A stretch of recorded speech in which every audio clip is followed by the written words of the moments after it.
سورہ یاسین آپ 3 دفعہ پڑھیے، اور وہ سورہ یاسین کیسے پڑھنی ہے؟ پہلی آپ نے جو ہے وہ اپنی صحت سلامتی، امت مسلمہ کی صحت و سلامتی سب کے لیے آپ پڑھ لیں، کوئی نہیں، اللہ تعالیٰ بڑا غنی ہے، وہ آپ جتنا نیت کو واسٹ کرتے جائیں گے اللہ اپنی رحمتیں بڑھاتا چلا جائے گا، کہ اس بندے نے میرے لیے نہیں کہا، اس نے کہا ہمیں دے دے۔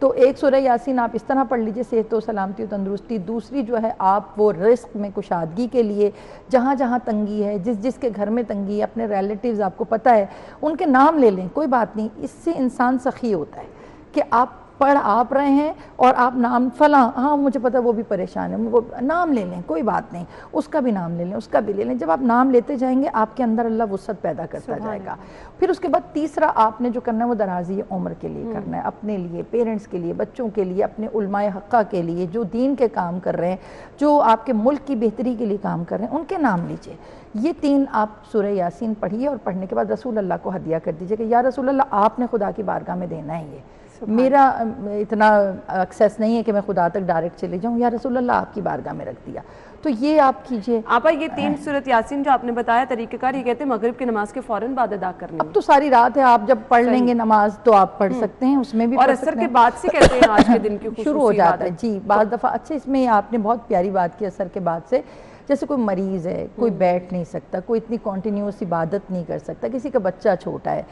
یا اب دیکھیں مجھے مشکل ہوتی ہے، مجھے بار بار چھوڑ کے چیزیں بچوں کو دیکھنا پڑتا ہے، تو آپ اس کو کنٹینیو کر سکتے ہیں۔ ابھی مطلب آج کا دن آپ کے اعمال جو ہیں جب خدا کی بارگاہ میں جا ہی رہے ہیں تو آپ اپنے مرحومین کو بھی یاد رکھیں، آج کے دن جن کے گھر والے چلے گئے ہیں، پیرنٹس چلے گئے ہیں، تو بیٹا اپنی عبادات میں نیت کر لو کہ پروردگار وہ تو نہیں ہیں لیکن اللہ میرے اس تھوڑے سے عمل کے اندر ان کو بھی تھوڑا سا حصہ دے دینا، کیونکہ آج میں اس قابل اس لیے ہوں کہ میری ماں نے مجھے جو ہے وہ رسول اللہ کے رسالت کی معرفت دی، مجھے اہل بیت کی معرفت دی، اللہ تیری توحید کی معرفت دی۔ تو جب ہمارا کوئی کام نیک ہوتا ہے تو اس کا الٹیمیٹلی ثواب جو ہے وہ ہمارے پیرنٹس کو جا رہا ہوتا ہے، تو آپ اپنے مرحومین کو بھی اس میں شامل کیجئے۔ پھر اس کے بعد آج کی رات استغفار، کوشش کیجئے کہ زیادہ سے زیادہ استغفار کی تسبیح آپ پڑھیں، اور جیسا کہ میں نے پہلے عرض کیا کہ اس کو فیل کر کے پڑھیں، یہ نہیں کہ زبان سے پڑھ کے صبح ڈینگے مار رہے ہوں میں نے تو 2000 پڑھ لیے تھے، بھائی پڑھ لیے تو کیا ہوا، وہ آپ کی ذات کے اوپر اثر کرنے چاہیے۔ اور کوشش کریں آج کی رات اللہ سے کوئی ایک ایسی کمٹمنٹ کر لیں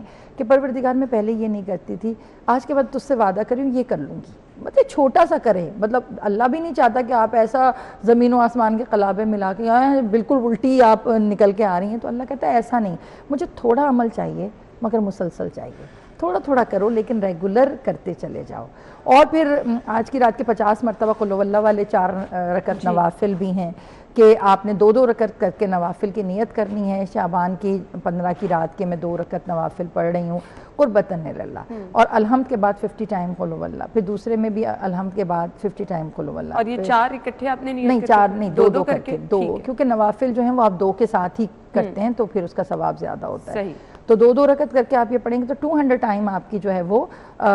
قل ہو اللہ ہو جائے گی۔ اور آپ کبھی غور کیجئے کہ جتنے بھی اس طرح کی راتیں ہوتی ہیں نوافل والی مستحب والی، اس میں سب سے زیادہ جس صورت کی تلاوت ہوتی ہے وہ اخلاص ہے، کیونکہ پروردگار کو توحید کے بارے میں بڑا پرٹیکولر ہے اللہ کہتا ہے تم مجھ سے اٹیچ ہوگے نا تو تم سمجھ لو کہ تمہیں باقی تمام چیزیں آسانی سے مل جائیں گی۔ تو یہ سورہ اخلاص والی جو نماز ہے یہ بھی بہت زیادہ افیکٹو ہے۔